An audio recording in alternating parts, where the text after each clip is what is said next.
ఒక చిన్న ఎగ్జాంపుల్లో చెప్పేస్తాను. ఓకే, నా here I have a cup. Okay, ఇందులో హాఫ్ ఉంది కదా. ఇప్పుడు ఇది యాజీజ్గా నా రిలేషన్షిప్ ఒక మనిషితో. ఓకే, ఒకప్పుడు నేను లైఫ్ స్టార్ట్ చేసినప్పుడు ఆయనతోని ఇంతగా ప్రేమ ఉండింది.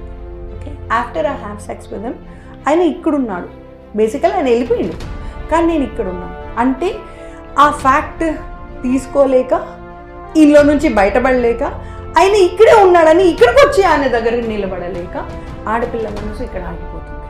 ఓకే, ఇలాంటి పరిస్థితుల్లో try to add new people into it, try to know new people into it, try to add more self esteem into this. ఈ పవర్లో, ఈ ఎనర్జీలో self esteem, self respect, self value అది పెంచుకోండి. పెంచుకున్న తర్వాత మీకు సెట్ అయ్యే మనిషి పలకరిస్తారు. మీరు ఇక్కడ ఉన్నంతకాలం ఈ అబ్బాయిని మర్చిపోను లేరు,